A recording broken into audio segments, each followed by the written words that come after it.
विधानसभा के सीरीज में बात आज पूर्णिया जिले के धमदाहा विधानसभा क्षेत्र की, जहां की लड़ाई इस बार राजपूत बनाम कुशवाहा के बीच होने की संभावना दिख रही है। नमस्कार, द इंडिया टॉप देख रहे हैं।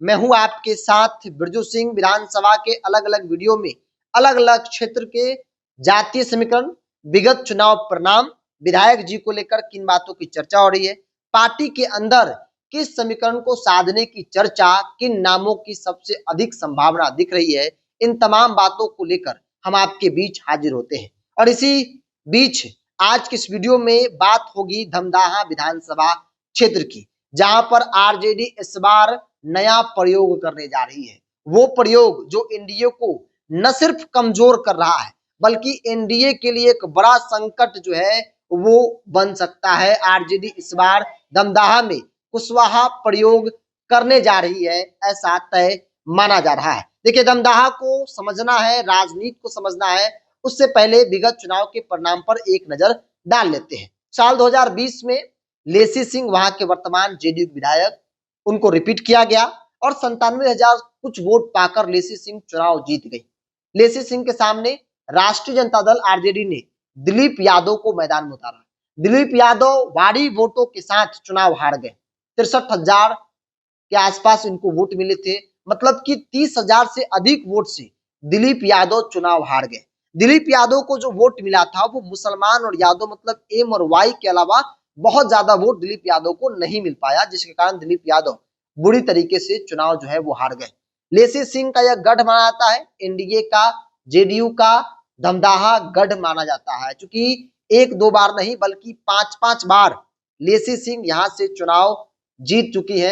छठे बार की तैयारी में है, लेकिन छठा बार काफी मुश्किल और चुनौतीपूर्ण देखा जा रहा है, क्योंकि आरजेडी यहां पर कुशवाहा प्रयोग करेगी और अगर कुशवाहा प्रयोग हो गया तो फिर एनडीए गठबंधन के लिए, लेसी सिंह के लिए एक बड़ा चुनौती, एक बड़ा संकट 2025 का विधानसभा चुनाव जो है वो बन जाएगा। सबसे पहले यहाँ के जातीय समीकरण को समझ लीजिए। धमदाहा का जातीय समीकरण कहता है कि यहाँ पर कुशवाहा की 40,000 आबादी है, कुर्मी धानुक 18 से 20,000 की संख्या में है, यादव 20,000, मार्कंडे एक जाति है जिनकी आबादी यहाँ पर 11 से 12,000 है, गंगोता 4 से 5,000 है, आदिवासी 28 से 30,000 है, राजपूत 60 से 8,000 है, ब्राह्मण 15,000, भूमिहार 3 से 4,000, मतलब कि कुल मिलाकर सवर्णों की जो आबादी है यहाँ पर तकरीबन 25,000 है। और जिस जाति से लेसी सिंह आती है, राजपूत, यहाँ पर उनकी आबादी 7 से 8,000 है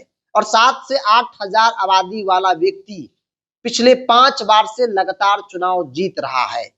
राजनीतिक तौर पर इन बातों की चर्चा भी हो रही है और कहा जा रहा है आरजेडी के अंदर कि अगर कुशवाहा को साधा गया, जिनकी आबादी 40,000 है, तो फिर आरजेडी एनडीए के गढ़ में, लेसी सिंह जेडीयू के गढ़ में आसानी से चुनाव जीत जाएगी। देखिए, लेसी सिंह एक तरफ, उनको रिपीट किया जाएगा, इस बात की अधिक संभावना दिख रही है। उनका टिकट नहीं कटेगा, यह तय माना जा रहा है। लेकिन विपक्षी पार्टी आरजेडी से कौन होगा? कई वरिष्ठ नेताओं से बातचीत किया हमने, तो उन लोगों ने बताया कि आरजेडी इस बार 1.5 दर्जन ऐसी सीटों पर एक नया प्रयोग करने जा रही है। ये वो सीट होगी जो आरजेडी पिछले कई चुनाव से लगातार हार रही है, जो एनडीए का गढ़ माना जाता है। ऐसे में उस सीट पर आरजेडी नया प्रयोग करेगी। और धमदाहा की बात कर जाए तो धमदाहा में कुशवाहा प्रयोग होगा, क्योंकि कुशवाहा के यहाँ पर 40,000 आबादी है। अगर सोचिए उसमें 70-80% सेंधमारी हो जाएगी, क्योंकि जैसे कुशवाहा कैंडिडेट होगा, कुशवाहा जो वोट है वो बिल्कुल ही आरजेडी की तरफ मुड़ जाएगा। ये चीजें लोकसभा चुनाव में बहुत स्पष्ट समझ में आ गया लोगों को और देखने को भी मिला। अब सवाल है कुशवाहा से कौन होगा, क्योंकि जिन नामों की सबसे अधिक चर्चा हो रही है वो नाम है निरंजन कुमार सिंह उर्फ निरंजन कुशवाहा। आरजेडी में है, पूर्व में कई पार्टियों में रहे हैं, उपेंद्र कुशवाहा की पार्टी में भी रहे हैं और इनका पकड़, निरंजन कुशवाहा का पकड़ स्वजातीय लोगों में अच्छी खासी मानी जाती है, क्योंकि ये पुराने लोग हैं, अच्छा खासा समय भी दिया है, राजनीति का लंबा अनुभव है और सामाजिक मुद्दों पर हर जगह दिखते हैं।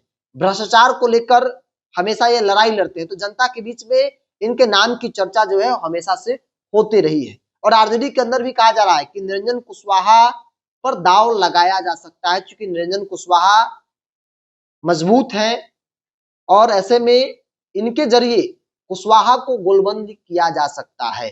और अगर कुशवाहा गोलबंद हो गया तो फिर ये पूरा चुनाव जो है वो एनडीए गठबंधन के लिए एक बड़ा संकट के तौर पर देखा जा रहा है।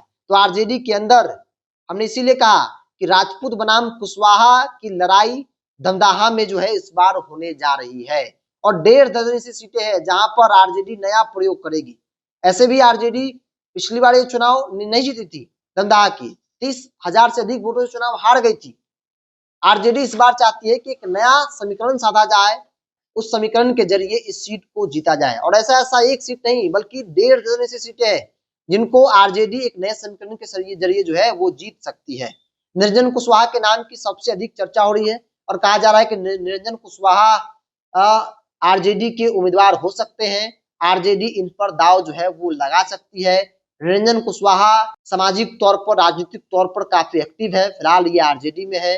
आलोक मेहता हो, आरजेडी के तमाम बड़े नेताओं के साथ इनका जो है वो उठना बैठना है।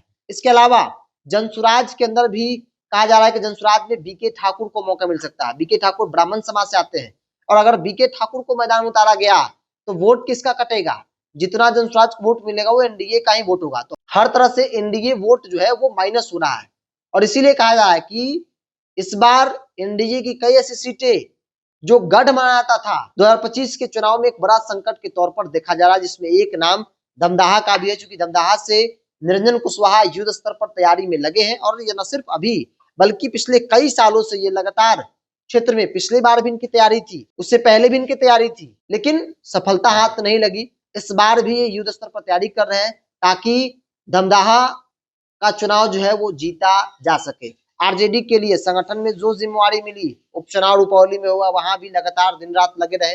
जहां जहां चुनाव हुआ, जहां जहां पार्टी को, संगठन को लगा कि भाई निरंजन कुशवाहा को उतार सकता है, वहां पर निरंजन कुशवाहा अपनी पूरी जवाबदेही के साथ जो है वो पार्टी के लिए काम किए और इस वक्त कहा जा रहा है कि निरंजन कुशवाहा पर आरजेडी दाव लगा सकती है। अब बहरहाल अब देखने वाली बात होगी कि क्या वाकई में राजपूत बनाम कुशवाहा की लड़ाई होती है। अगर होती है तो क्या निरंजन कुशवाहा को मौका मिलता है, चूंकि चर्चा तो इन्हीं बातों की हो रही है।